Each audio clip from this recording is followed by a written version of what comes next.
지금 사상 최대의 그 역내포 거래액이 증가하고 있어요. 시중의 잉여 유동성이 너무 많다는 의미입니다. 네. 즉 이 얘기는 연준이 테이퍼링을 해야 될 당위성을 의미하는 거예요. 오늘 모신 분은요, 유대인 경제사로 유명하시죠, 홍익희 교수님 모셨습니다. 안녕하세요. 네, 안녕하세요. 네, 이제 오늘 오랜만에 그 월가에 대한 이야기를 좀 나눠볼까 하는데요. 예. 지금 전 세계 그 투자자들이 그 연준이 과연 이 우리 인플레이션에 대한 고민들이 많잖아요. 그 뭐 수치는 자꾸 높아지고 있으니까. 네. 그러나 연준에서는 계속 우린 컨트롤할 수 있다, 걱정하지 마라, 뭐 더 시간이 필요하다 이런 얘기들을 하고 있는데 이걸 과연 믿어야 되느냐? 라는 하나의 측면. 그리고 이번은 틀리다. 연준은 이번엔 컨트롤할 수 없을 것이다 라는 의견. 그래서 이제 시장이 자꾸 등락을 거듭하면서 좀 혼란스러운 그런 상황이 있는데 맞습니다. 우리가 과연 정말로 연준을 믿을 수 있을지 그 상황을 한번 정확하게 한번 짚어보죠. 그러시죠. 네. 일단 다시 한번 처음서부터 짚어보면 이제 얼마나 연준이 이 달러를 풀었는지 여기서부터 한번 시작을 해볼까요? 그러세요. 지금 이 그래프에서 보는 것처럼 2008년도 글로벌 금융위기 전까지만 해도 전 세계에 풀린 달러의 양이 한 7, 8천억 달러 정도였습니다. 네. 그런데 글로벌 금융위기를 맞아가지고 저 금액이 4조 2천억 달러까지 올라갔다가 테이퍼링을 통해서 한 3조 8천억까지 떨어진 시점에서 코로나19가 들이닥쳤어요. 그래서 두 달 사이에 지난 10년간 풀었던 돈보다도 더 많은 돈이 풀려가지고 지금은 현재 약 8조 달러 가까운 금액, 정확하게는 6월 6일 기준 7조 9,520억 달러가 풀렸습니다. 즉 12년 전에 비해서 거의 10배의 돈이 풀린 거예요. 네. 그러니까 이렇게 많은 돈이 풀리면 자산 가격은 상승할 수뿐이 없습니다. 그래서 우리가 대표적인 자산 가격인 주식을 한번 들여다보면 미국의 S&P 500 같은 경우가 글로벌 금융 위기 이후에 가장 저점이 2009년 2월 1일인데 그때 735였던 게 지금은 저게 4235가 돼서 자그마치 저점 대비 576%가 폭등을 했습니다. 우리나라 코스피도 보면 미국만큼은 그렇게 많이 치솟지는 않았지만 우리나라도 그 글로벌 금융위기 그 저점 대비 306%가 상승해서 3배 이상 올랐거든요. 그러니까 돈이 한 10배 풀렸을 적에 미국의 주식 가격은 거의 6배 가까이 올랐고 우리 주식 가격은 한 3배 정도 올랐어요. 네. 그러니까 우리는 사실은 미국처럼 그렇게 돈을 많이 풀지 않았으니까는 그런 요소를 감안해야 될 거고, 그 다음에 주식 가격뿐만 아니라 주택 가격도 그 글로벌 금융위기 저점 대비 한 80% 이상 올랐거든요. 근데 특히 지난 1년간 미국의 주택 가격은 더 가파르게 상승해서 12.8%가 상승했습니다. 그런데 이 집값 폭등은 이게 주식시장하고 차원이 틀려요. 이거는 정말 정권이 달릴 정도로 굉장히 주요한 상황이거든요. 특히 없는 사람들한테는 박탈감이 너무 심하기 때문에. 그래서 이 문제는 미국 정부 차원에서도 주식시장을 대응하듯이 하는 게 아니라 여기는 좀 특별한 대책을 강구하는 걸로 알고 있습니다. 지금 코로나19가 터졌을 적에 오히려 그때는 집값이 급격하게 하락했기 때문에 집값 붕괴를 막기 위해서 연준이 매월 모기지 증권을 400억 달러씩 사겠다라고 발표해서 지금까지 저게 계속되고 있습니다. 네. 그런데 저게 이제 어떤 부작용을 일으키냐면 연준이 모기지 증권을 계속 삼으로써 그 모기지 이자율을 지속적으로 내리는 그런 결과가 되니까 오히려 주택 구매자 입장에서는 저렇게 되니까 많은 수요가 일어나서 집값이 폭등하기 시작하니까 오히려 집값 붕괴를 막기 위해서 취한 조처가 이 집값 폭등을 불러오는 역할을 하게 되니까 지금 연준 내부에서는 여기에 대한 반성이 일어나고 있어요. 그러니까 야, 우리가 400억 달러씩 매월 사는 건 이건 너무 많은 금액이다. 이거 처음에 책정을 우리가 잘못했다. 그래서 지금 같은 상황에서는 테이퍼링을 하게 되면은 사실은 저 모기지 증권수도 줄여야 되고, 그리고 테이퍼링이 되어야 집값이 좀 안정될 거로 보입니다. 네. 그렇다면 지금 미국의 부동산 가격, 집값은 지금 계속 인상되고 있다, 이렇게 봐야 되는 건가요? 그렇죠. 특히 지난 1년간이 더 급등세를 맞았는데 저게 지금으로서는 수그러들 기미가 안 보이거든요. 그게 왜 그러냐면 우선 모기지 30년짜리 모기지 금리가 사실은 10년물 장기 국채하고 이게 연동돼 있어요. 네.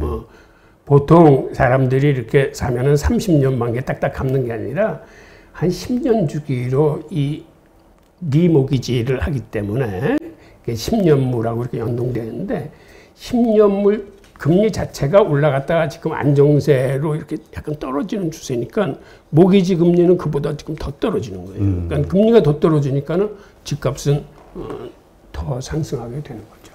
근데 하나 궁금한 것이 우리 예전에 그 영상에서도 좀 다루었었는데요, 교수님. 이 코로나 때문에 이제 재택근무 활성화 되고 그다음에 이제 사람들이 많은 곳을 좀 떠나 있자라는 어떤 이런 인구 이동 이런 것들 때문에 도시 외곽 쪽으로 많이 가는 사람들이 늘어났고 그래서 도심 지역은 집값이 좀 떨어졌다. 맞습니다. 뭐 이런 얘기가 있었잖아요. 근데 떨어진 도심 지역이 사실은 미국에서 가장 잘 사는 두 군데예요. 하나는 맨하탄이고 하나는 실리콘밸리입니다. 근데 거기 있는 사람들은 이 재택근무를 많이 했기 때문에 그 크고 유명한 회사들이었기 때문에 그래서 그 사람들이 코로나19의 전염성이 강한 밀집 지역을 떠나서 교외로 나가는 통에 임대료도 폭락하고 집값도 떨어졌습니다. 반면에 다른 중소도시나 근교에서는 이 오히려 부동산 붐이 일면서 가격이 상승하기 시작한 거거든요.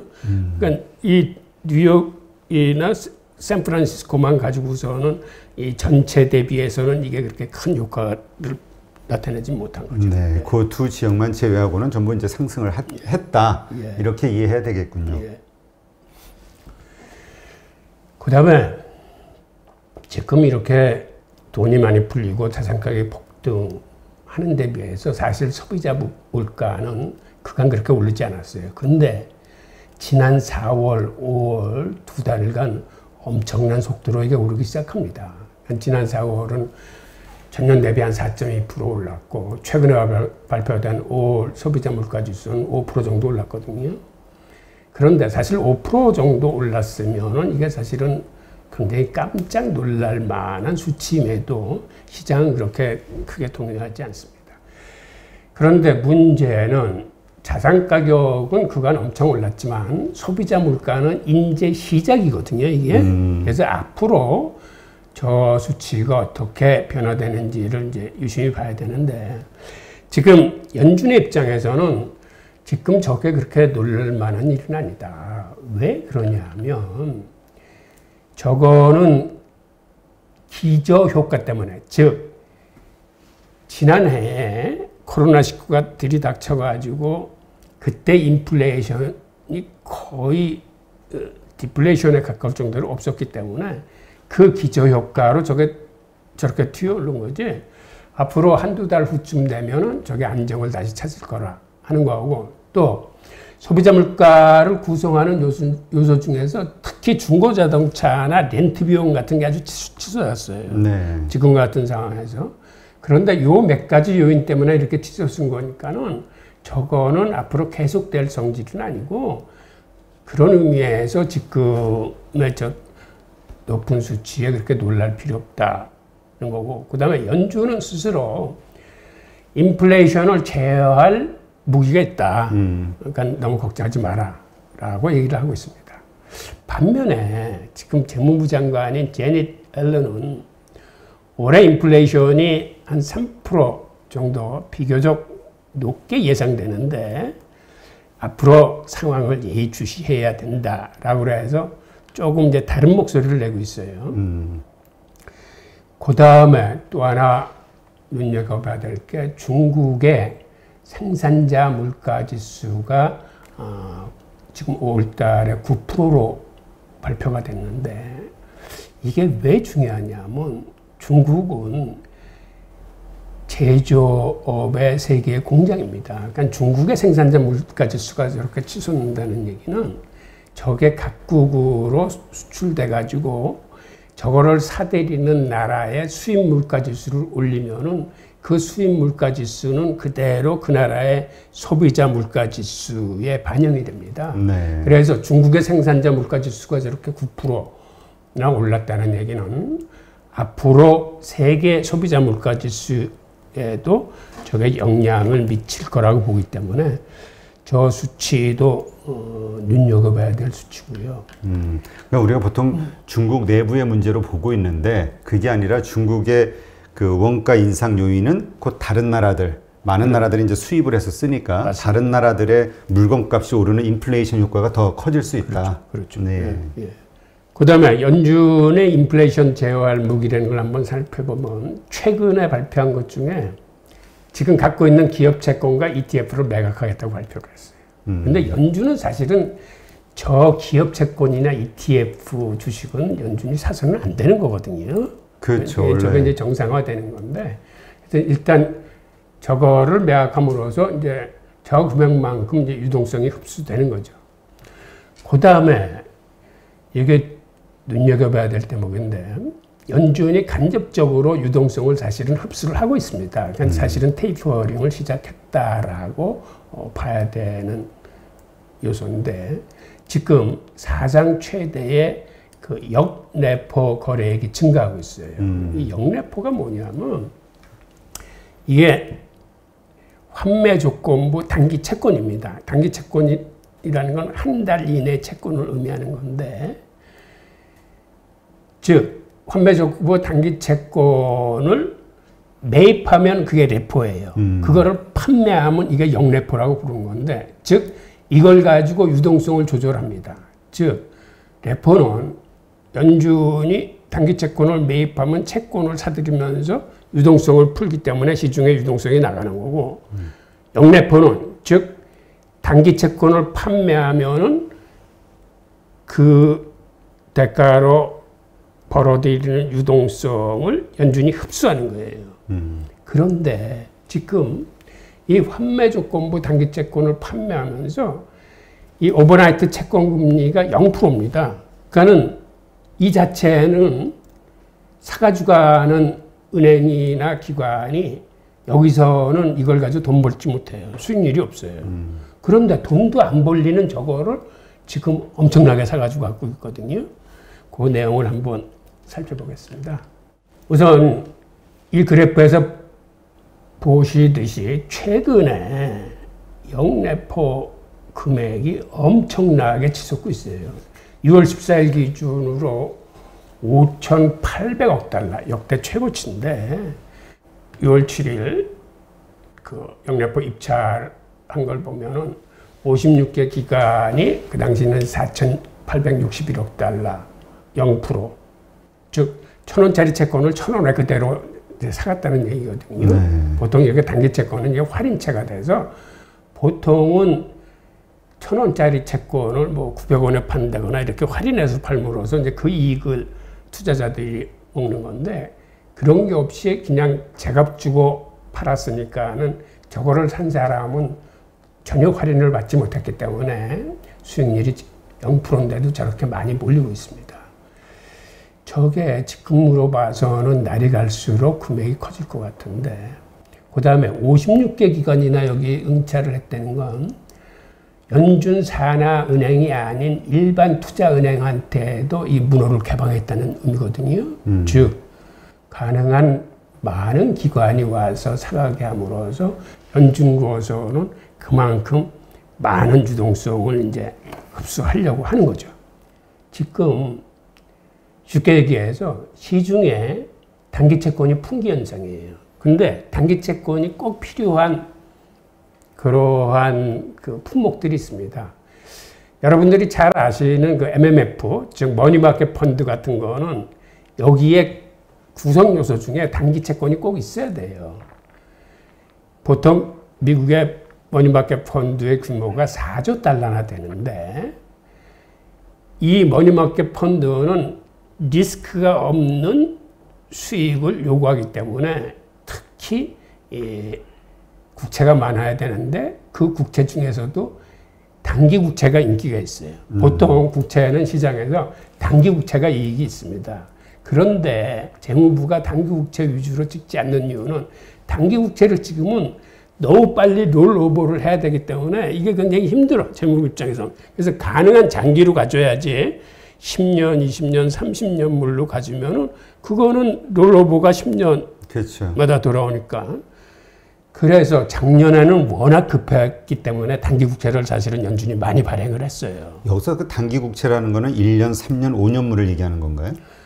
보통 10년 이상이 장기고 1년에서 10년이 중기고 1년 미만이 단기 국채인데 1년 미만 1년 미만 중에서도 이 시장에서 쓰이는 거는 보통 뭐 한 달짜리, 뭐 2달짜리 이 정도로 아주 그 길이 짧은 것들이에요. 네.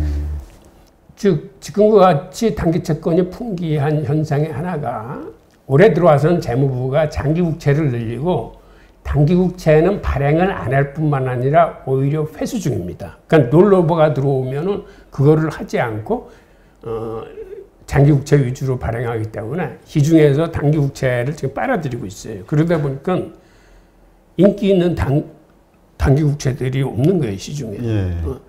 그래서 즉 아까 56개 기관이 수익률 제로에 국채를 사가지고 갔다고 그랬잖아요. 그러니까 여기서는 돈이 안 남습니다. 네. 이거를 저런 MMF 같은 데에 수익을 붙여서 파는 거예요.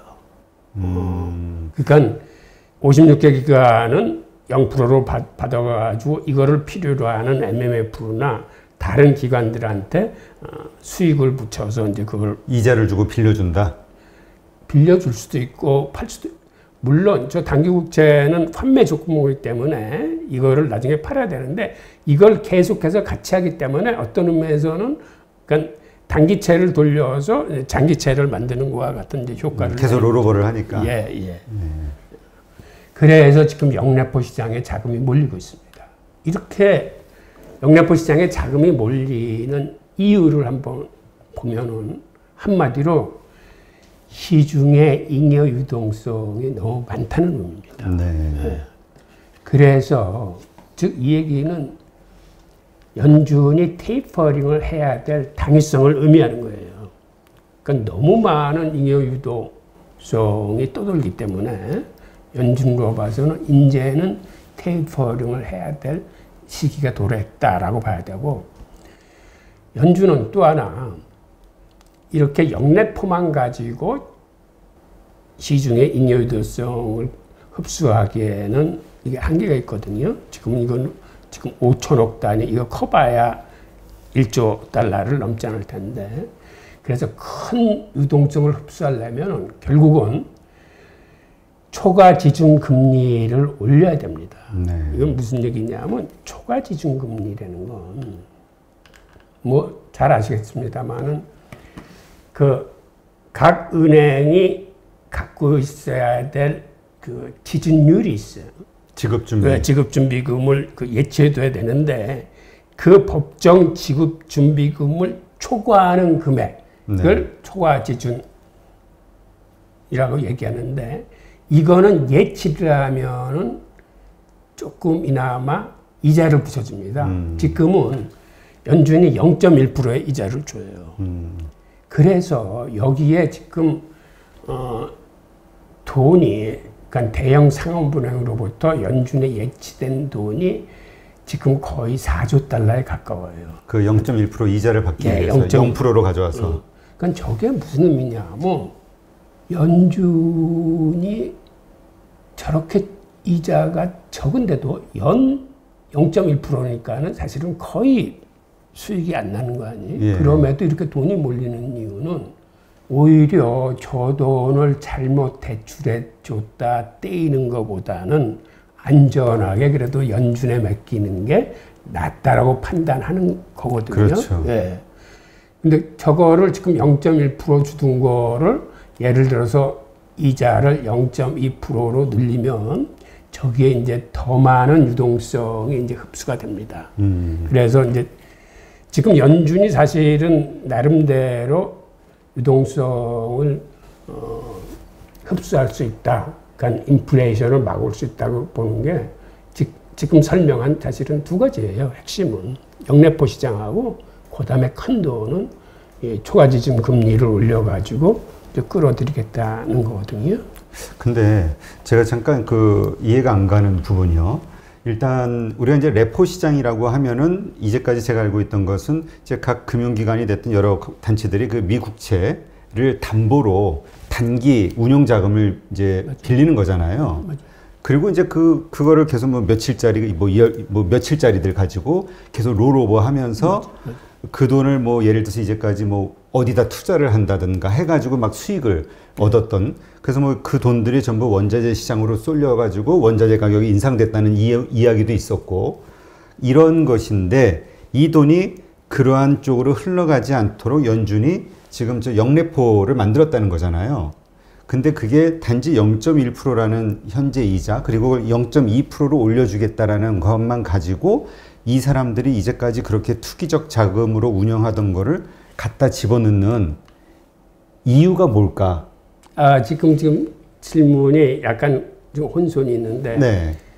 내포와 영내포가 있고, 네. 이거는 말씀하신 대로 단기 자금을 융통해 주느냐, 아니면 흡수하느냐. 즉, 그 단기 채권을 판다는 거는 흡수하는 거고, 이 단기 채권을 매입한다는 건 유동성을 공급한다는 거거든요. 네네. 그 다음에 0.1%, 0.2% 이자는 지금 영래포에는 이자가 없습니다. 0.1%, 이건 초과지준금리인데, 초과지준금리. 초과지준은 이거는 규모가 커요. 지금 보셨지만 거의 4조 달러가 지금 초과지준 여기에 예치되어 있는 거거든요. 네. 그러니까 요거는 영래포보다 규모가 훨씬 더 큰 돈을 흡수할 적에는 이제 초과지준 금리를 활용하는 거죠. 예. 그렇군요. 맞아요. 그 말씀 듣다 보니까 왜 마이너스 금리 같은 게 그 초과지준금에 대해서 도로 갖다 놓으면 오히려 페널티를 줘서 이자를 주는 게 아니라 오히려 보관료를 받는 거잖아요. 중앙은행이. 못 들어오게 할 때. 근데 이번에는 반대로 이자를 주면서 유도를 하는 거군요. 그렇죠. 그러니까 돈을 흡수하는 방식. 바로 지금 얘기하신 이 두 가지 방법으로 지금 연준은 현재까지는 그럼 잘 되고 있는 건가요? 현재까지는 그 인플레이션이 지금 발생한 게 사실은 두 달이니까 4월 달에 4.2%, 5월 달에 5%. 네. 그러니까 지금은 저걸로 맞서는 거죠. 지금 영래포로 해서 지금 한 5천억 달러 이상 이렇게 흡수를 했잖아요. 네. 근데 요게 조금 더 가셔야되면은 이번에는 초과지준 금리를 올려서 더 큰 돈을 이제 빨아들이겠다는 거죠. 그럼 요것은 좀 한두 달 지나봐야지 결과를 알 수 있을까요? 그거는 몰라요. 지금 상황이 인플레이션이 급하게 올라갈 것 같다라고 연준이 판단하면 이거는 고시래도 그 이자를 올릴 수 있습니다. 그러니까 현재는 어쨌든 두 가지로 지금 연준은 인플레이션을 잡을 수 있다라고 큰 소리치고 또 그렇게 실행을 하고 있다. 이렇게 이해를 하면 되겠네요. 네. 우선 이렇게 초과지준 금리 인상과 관련해서 이걸 좀 들여다보면 지금 초과지준 예치금이 이렇게 많다는 뜻은 사실은 갈 곳을 몰라하는 유자금이 많다는 의미예요. 그렇죠. 그러니까 대형 은행으로서도 이거 돈 기업이나 개인들한테 함부로 빌려줬다가는 떼일 것 같으니까 그거보다는 내가 덜 벌어도 안전한 게 좋다고 해서 갖다 집어넣는 거니까. 그런데 문제는 지금 백신 접종을 하면서 경기 회복 기대감이 커지면서 그다음에 인플레이션이 가시화되고 있지 않습니까? 그렇죠. 이렇게 되면은 이제는 얘기가 조금 틀려져요. 왜 그러냐면 투자은행이나 헤지펀드가 이제는 대세 상승기에 들어섰다. 그다음에 인플레이션도 동반된다 하면은 이 돈을 대출받아서 그 사람들이 이제 원자재나 이런 데 투자를 합니다. 그렇죠. 지금은 원자재 시장이 많이 올랐음에도 사실은 거기에 많은 투자가 들어가진 않아요. 그런데 이게 가시화되면 이제는 진짜 많은 돈이 저 시장에 들어가면 저 시장이 폭등할 수 있어요. 그 다음에 저렇게 되면 기업 대출도 엄청난 속도로 늘어납니다.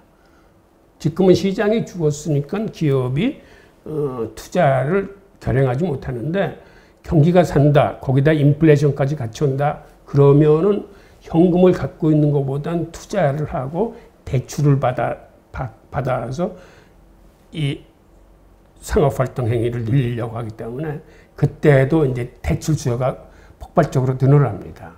그렇게 되면 사실은 돈의 유통 속도가 빨라지는 거예요. 지금 경기가 나쁠 적에는 서로 눈치 보고 이 돈을 끄집어내서 쓰려고 하지 않는데 경기가 확실히 회복돼 그다음에 인플레이션도 치솟아 그러면은 그때서부터는 빨리 갖고 있던 현금이나 대출을 받아가지고 이제 투자 속도가 늘어나기 때문에 돈의 유통 속도가 빨라지거든요.